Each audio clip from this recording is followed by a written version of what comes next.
Chairman aunty, আমরা শুনেছি বিশেষ করে গ্রামে বিয়েতে খাবার আগে হচ্ছে মেহমানদের মিষ্টি খেতে দেওয়া হয়। হ্যাঁ, মিষ্টি খেলে কি হয়, এই যে খালি পেটে মিষ্টি খেলে গ্যাস হয়, তখন ওই যে মেহমানরা খাবার খেতে পারে, একটু চালাকি করে আর কি। আপনি নিশ্চয়ই এই কারণে করেন, আমরা জানি। হ্যাঁ, সেই জন্য আমরা খাবো না। আন্টি আসলে আপনি এতবার রিকোয়েস্ট করেছেন, আম্মা বলছে আপনি কি 4বার রিকোয়েস্ট করছেন আমাদেরকে আসার জন্য, দাওয়াত খাওয়ার জন্য। সেই জন্য ভাবলাম আপনার রিকোয়েস্ট আসলে ফেলতে পারি না। তা না হলে আমার ওয়াইফের যে অবস্থা, এই অবস্থায় তো তাকে নিয়ে আসতে পারি না, এটা উচিত না। এখন দাওয়াত খেয়ে আবার রাতে রাতে ফিরতে হবে। সেই জন্য বলছি কি আন্টি, চলেন আমরা খাবার দাবারটা শুরু করি। গ্যাস নাই। চেয়ারম্যান আন্টি, এই গ্যাস নিয়ে না একটা আইন আছে জানেন? এই গ্যাসকে কিছু অসাধু ব্যবসায়ী সরকারের নির্ধারিত মূল্যের চেয়ে অধিক লাভে, মানে লাভ করার জন্য অধিক দামে বিক্রি করে। এটার কিন্তু একটা শাস্তি আছে। শাস্তিটা হচ্ছে 1,00,000 টাকা জরিমানা, অনাদায়ে 1 বছরের জেল, আবার কখনো দুটো একসাথেও হতে পারে।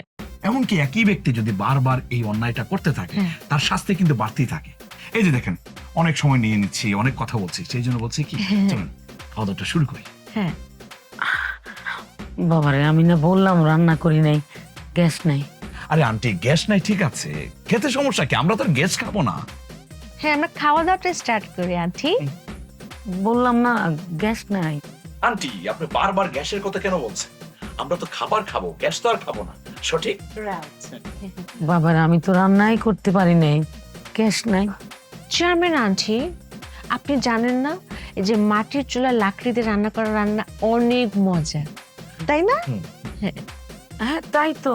এই যে দেখো, আমি না টেনশনে ভুলেই গেছি, লাকড়ি দিয়ে তো রান্না করা যায়। লাকড়ি? হ্যাঁ, লাকড়িটা আসে থেকে? গাছ থেকে। এই যে গাছ, এই গাছেরও কিন্তু আইন আছে, নিয়ম আছে, ধারা আছে। আপনি চাইলেই যন্ত্রচত্র যখন তখন গাছ কাটতে পারবেন না, কারণ ধারা হচ্ছে, নিয়ম হচ্ছে, আইন হচ্ছে দেশের 25% বনাঞ্চল রাখতে হবে। তবে হ্যাঁ, গাছ আপনি কাটতে পারবেন অনুমতি সাপেক্ষে। একটা গাছ কাটলে 3টা রোপণ করতে হবে, আর না হলে আপনার 3 মাসের যে অনাদায়ে 50,000 টাকা জরিমানা, সঠিক? রাইট। বাবারে, এই যে আইন, এই যে ধারা, এই ধারার ভয়ে আমি এতক্ষণ মিশা কথা কইছি যে রান্না নাই, এই জন্য মিষ্টি খাইতে দিছে। মিষ্টি খাইতে কহ যদি তোমরা এত প্রশ্ন করো, এত প্রশ্ন করো, বাবরে আমার তো মাথা উলাই গেছে।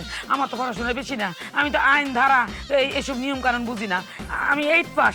যাই হোক, মিশা কথা কইছি, আসলে সত্যি সত্যি আমার রান্না আছে, অল্প কিছু আছে, তোমরা খাইবা। প্রশ্নই যেহেতু করবা, আইনের ধারাই যেহেতু আমার শুনাইবা, তাইলে আর এনে বই থেকে লাভ কি? চলো, যা রাঁধছি তোমরা খাইবা, চলো চলো, আসো।